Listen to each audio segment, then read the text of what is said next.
Joining us now, one of our news reporters here at WFAA, Cole Sullivan, joins the crew as well. And I know you've done a lot of reporting in this space. You've been on this beat now for quite some time. What is your reaction to hearing this news now be at least a big step closer to official? Look, for fans, this is a new arena. This is kind of what they thought they were getting the whole time.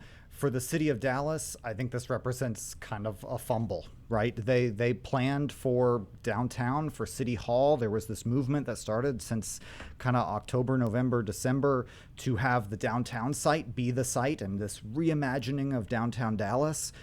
The Mavs say, nope, we're going to go to Valley View. That is still within, as you pointed out, city limits. By a little bit, right? Like by a little bit. That matters to them because they need that tax revenue inside the city of Dallas. The Mavs have said for a long time they want to stay within city limits in Dallas. So that is a win in some ways for Dallas. But for downtown, where the city was looking at this as an economic development opportunity, this is a huge loss for the downtown Dallas itself.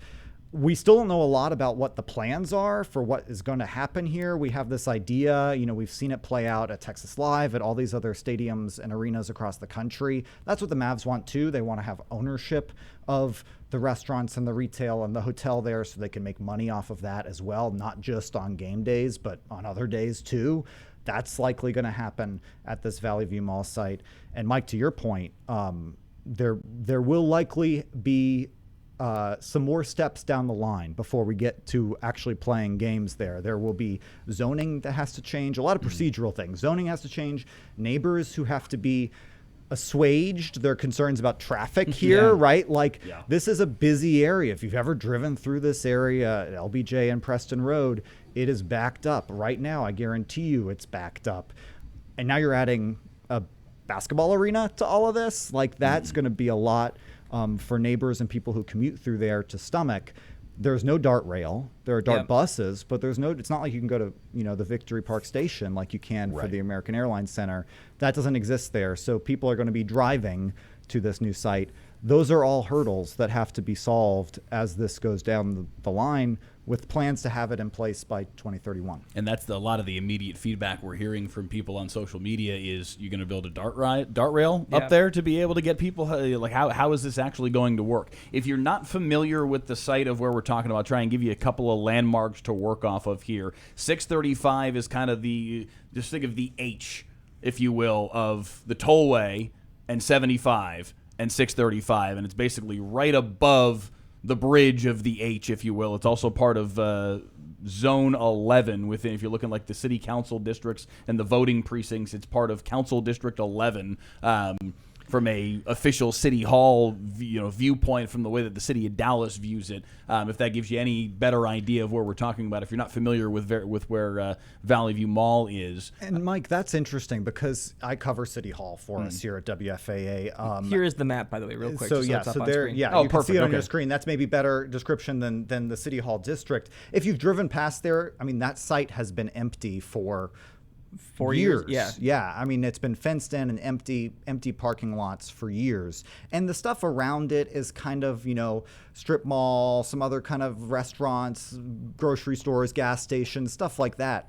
But District 11 is a very wealthy district in Dallas, and there are very nice neighborhoods there where neighbors are going to say, you're not driving down my street and parking your car there and walking to the arena. That's before this announcement came for today.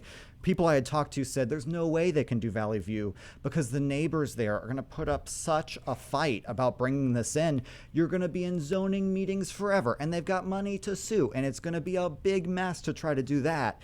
So seeing the Mavs pick this site really means that they think it's going to be the easier path than trying to tear down City Hall and move forward downtown. That has just become such a toxic discussion. And the reason why I looked up where it was just trying to figure out city limits wise. It's basically sandwiched right between Richardson and Farmers Branch and Addison. Like when we say it's barely in the city limits of Dallas, truly, very barely. There's one district north of it, District 12, but it is completely encircled by... District 12 has parts in Collin County, just to give folks an idea of just how far up we're talking here in North Dallas. It's like the Dallas wants the Mavs to embrace them, and the Mavs are keeping them at arm's reach. That's essentially what's happening. I think that Dallas some city leaders in Dallas said, okay, we have two problems. We have a city hall site that we feel like is fallen apart, that there's, you go after 5 o'clock, there's nothing down there. People are not hanging out down there in an area of downtown that we want to solve for. And we have the Mavs saying, where are we going to go? This felt like the perfect match for them. And then it's just kind of all fallen apart with that downtown site.